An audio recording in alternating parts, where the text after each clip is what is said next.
Really heart touching love story in Hindi. Train चलने को ही थी कि अचानक कोई जाना पहचाना सा चेहरा जनरल बोगी में आ गया। मैं अकेली सफ़र कर रही थी। सब अजनबी चेहरे थे। स्लीपर का टिकट नहीं मिला तो जनरल डिब्बे में ही बैठना पड़ा।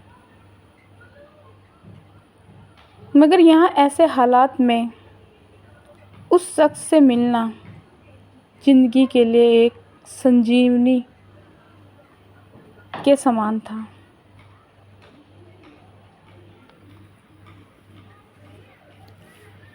ज़िंदगी भी कमबख्त कभी कभी अजीब से मोड़ पर ले आती है। ऐसे हालातों से सामना करवा देती है जिसकी कल्पना तो क्या कभी ख्याल भी नहीं कर सकते। वो आया और मेरे पास ही खाली जगह पर बैठ गया। ना मेरी तरफ देखा, ना पहचानने की कोशिश की। कुछ इंच की दूरी बनाकर चुपचाप पास आकर बैठ गया। बाहर सावन की रिमझिम लगी थी, इस कारण वो कुछ भीग गया था। मैंने कनखियों में से नज़र बचाकर उसे देखा। उम्र के इस मोड़ पर भी कमबख्त वैसा का वैसा ही था। हाँ, कुछ भारी हो गया था, मगर इतना ज़्यादा भी नहीं। फिर उसने जेब से चश्मा निकाला और मोबाइल में लग गया। चश्मा देखकर मुझे कुछ आश्चर्य हुआ। उम्र का यही एक निशान उस पर नज़र आया था कि आंखों पर चश्मा चढ़ गया था। चेहरे पर और सर पे मैंने सफ़ेद बाल खोजने की कोशिश की, मगर मुझे नहीं दिखे। मैंने जल्दी से सर पर साड़ी का पल्लू डाल लिया, बालों को डाई किया। काफ़ी दिन हो गए थे। ज़्यादा तो नहीं थे सफ़ेद बाल मेरे सर पे, मगर इतने ज़रूर थे कि गौर से देखो तो नज़र आ जाएं। मैं उठकर बाथरूम गई। हैंडबैग से फेस वॉश निकाला, चेहरे को ढंग से धोया। फिर शीशे में चेहरे को गौर से देखा। पसंद तो नहीं आया, मगर अजीब सा मुंह बना कर मैंने शीशा वापस बैग में रख डाला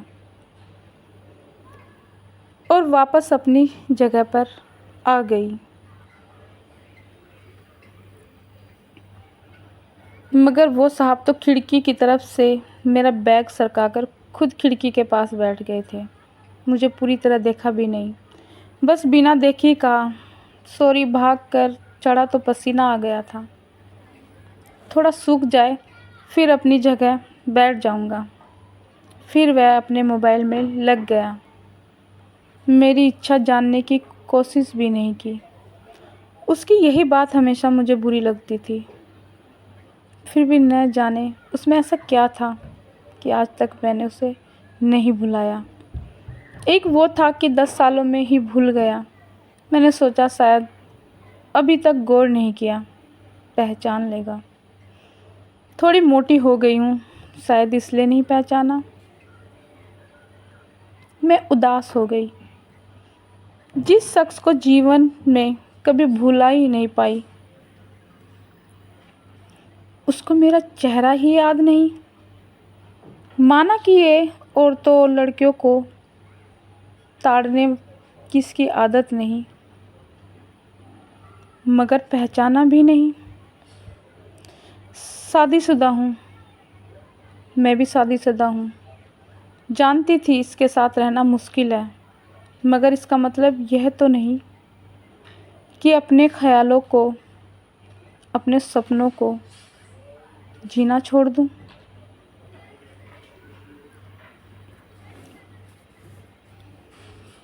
एक तमन्ना थी कि कुछ पल खुल के उसके साथ गुजारूं। माहौल दोस्ताना ही हो, मगर हो तो सही।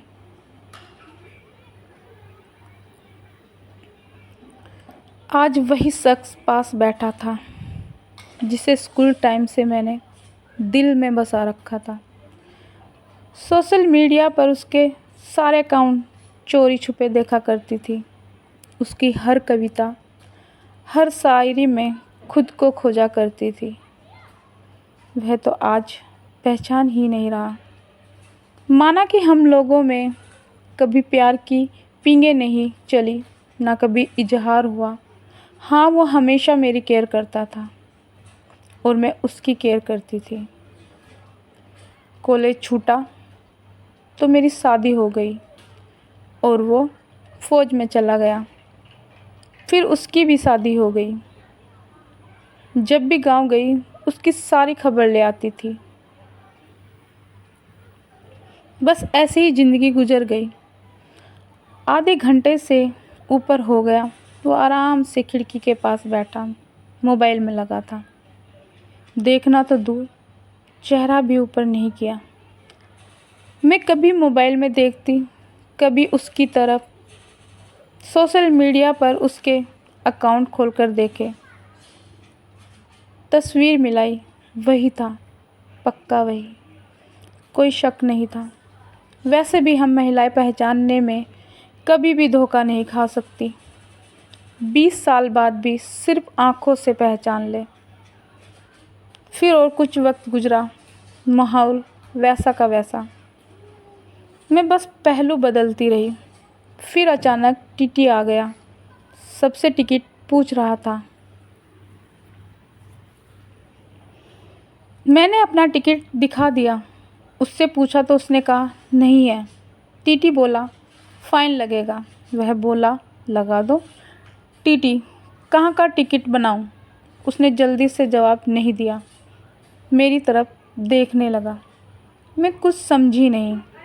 उसने मेरे हाथ में थमी टिकट को गौर से देखा। फिर टीटी से बोला कानपुर। टीटी ने कानपुर की टिकट बना कर दी और पैसे लेकर चला गया। वह फिर से मोबाइल में तल्लीन हो गया। आगे मुझसे रहा नहीं गया। मैंने पूछ लिया कानपुर में कहाँ रहते हो? वह मोबाइल में नज़रें गड़ाए हुए ही बोला कहीं नहीं। वह चुप हो गया तो मैं फिर बोली किसी काम से जा रहे हो? वह बोला हाँ। अब मैं चुप हो गई। वह अजनबी की तरह बात कर रहा था और अजनबी से कैसे पूछ लूँ किस काम से जा रहे हो? कुछ देर चुप रहने के बाद फिर मैंने पूछ ही लिया वहाँ शायद आप नौकरी करते हो? उसने कहा नहीं। मैंने फिर हिम्मत करके पूछा तो किसी से मिलने जा रहे हो? वही संक्षिप्त उत्तर नहीं। आखिरी जवाब सुनकर मेरी हिम्मत नहीं हुई कि कुछ और भी पूछूं। अजीब आदमी था, बिना काम सफ़र कर रहा था।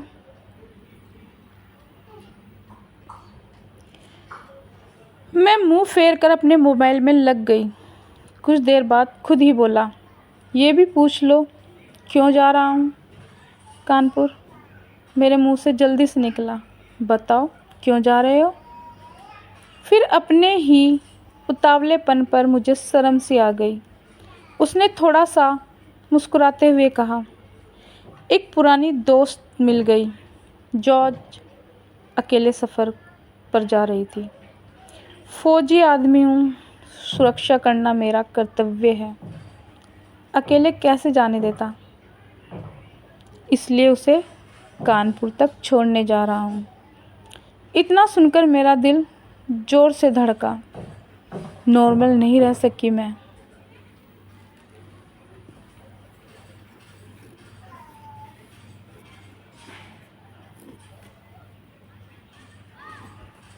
मगर मन के भाव को दबाने का असफल प्रयत्न करते हुए मैंने हिम्मत करके फिर पूछा कहाँ है वो दोस्त? कमबख्त फिर मुस्कुराया और बोला यहीं मेरे पास बैठी है।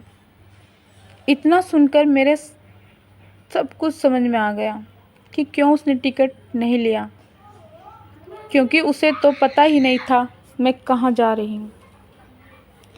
सिर्फ़ और सिर्फ मेरे लिए यह दिल्ली से कानपुर का सफ़र कर रहा था। जानकर इतनी खुशी मिली कि आंखों में आंसू आ गए। दिल के भीतर एक गोला सा बना और फट गया। परिणाम में आंखें तो भीगनी ही थी। बोला रो क्यों रही हो? मैं बस इतना ही कह सकी। तुम मर्द हो ना, तुम नहीं समझोगे। वह बोला, क्योंकि थोड़ा बहुत लिख लेता हूँ इसलिए एक कवि और लेखक भी हूँ, सब समझ सकता हूँ। मैंने खुद को संभालते हुए कहा, शुक्रिया मुझे पहचानने के लिए और मेरे लिए इतना टाइम निकालने के लिए। वह बोला, प्लेटफॉर्म पर अकेली घूम रही थी, कोई साथ नहीं दिखा तो आना पड़ा। कल ही रक्षाबंधन था इसलिए बहुत भीड़ है, तुमको यूं अकेले सफ़र नहीं करना चाहिए। क्या करती, उनको छुट्टी नहीं मिल रही थी और भाई यहाँ दिल्ली में आकर बस गए। राखी बांधने तो आना ही था, मैंने मजबूरी बताई। ऐसे भाइयों को राखी बांधने आई हो जिनको ये भी फिक्र नहीं कि बहन इतना लंबा सफ़र अकेले कैसे करेगी। भाई शादी के बाद भाई रहे ही नहीं, भाभीियों के हो गए। मम्मी पापा रहे नहीं, कहकर मैं उदास हो गई। वह फिर बोला, तो पति को तो समझना चाहिए, उनकी बहुत बिजी लाइफ है, मैं ज़्यादा डिस्टर्ब नहीं करती और आजकल इतना खतरा नहीं रहा, कर लेती हूँ मैं अकेले सफ़र। तुम अपनी सुनाओ, कैसे हो? अच्छा हूँ, कट रही है ज़िंदगी। मेरी याद आती थी क्या? मैंने हिम्मत करके पूछा। वो चुप हो गया, कुछ नहीं बोला। तो मैं फिर बोली, सॉरी, यूँ ही पूछ लिया। अब तो परिपक्व हो गए हैं, कर सकते हैं ऐसी बात। उसने शर्ट की बाजू के बटन खोलकर हाथ में पहना वो तांबे का कड़ा दिखाया जो मैंने ही फ्रेंडशिप डे पर उसे दिया था। बोला, याद तो नहीं आती पर कमबख्त ये तेरी याद दिला देता था। कड़ा देखकर दिल को बहुत सुकून मिला। मैं बोली, कभी संपर्क क्यों नहीं किया? वह बोला, डिस्टर्ब नहीं करना चाहता था, तुम्हारी अपनी ज़िंदगी है और मेरी अपनी ज़िंदगी है। मैंने डरते डरते पूछा, तुम्हें छू लूँ? वह बोला, पाप नहीं लगेगा? मैं बोली, नहीं, छूने से नहीं लगता। और फिर मैं कानपुर तक उसका हाथ पकड़कर बैठी रही। बहुत सी बातें हुई। ज़िंदगी का एक ऐसा यादगार दिन था जिसे आखिरी सांस तक नहीं भुला पाऊंगी। वह मुझे सुरक्षित घर छोड़कर गया, रुका नहीं, बाहर से ही चला गया। जम्मू थी उसकी ड्यूटी, चला गया। उसके बाद उससे कभी बात नहीं हुई क्योंकि हम दोनों ने एक दूसरे के फ़ोन नंबर नहीं लिए। हालांकि हमारे बीच कभी भी नापाक कुछ भी नहीं हुआ, एक पवित्र सा रिश्ता था, मगर रिश्तों की गरिमा बनाए रखना ज़रूरी था। फिर ठीक 1 महीने बाद मैंने अखबार में पढ़ा कि वो देश के लिए शहीद हो गया। क्या गुजरी होगी मुझ पर वर्णन नहीं कर सकती, उसके परिवार पर क्या गुजरी होगी पता नहीं। लोक लाज के डर से मैं उसके अंतिम संस्कार में भी नहीं जा सकी। आज उससे मिले 1 साल हो गया है। आज भी रक्षाबंधन का दूसरा दिन है। आज भी सफ़र कर रही हूँ, दिल्ली से कानपुर जा रही हूँ। जानबूझकर जनरल डिब्बे का टिकट लिया है मैंने। अकेली हूँ, न जाने दिल क्यों आस पाले बैठा है कि आज फिर आएगा और पसीना सुखाने के लिए उसी खिड़की के पास बैठेगा। एक सफ़र वो था जिसमें कोई हमसफ़र था, एक सफ़र आज है जिसमें उसकी यादें हमसफ़र है। बाकी ज़िंदगी का सफ़र जारी है। देखते हैं कौन मिलता है, कौन साथ छोड़ता है। अगर आपको ये कहानी पसंद आई हो दोस्तों, तो प्लीज़ लाइक, कमेंट और शेयर ज़रूर करें और हमें सब्सक्राइब ज़रूर करें।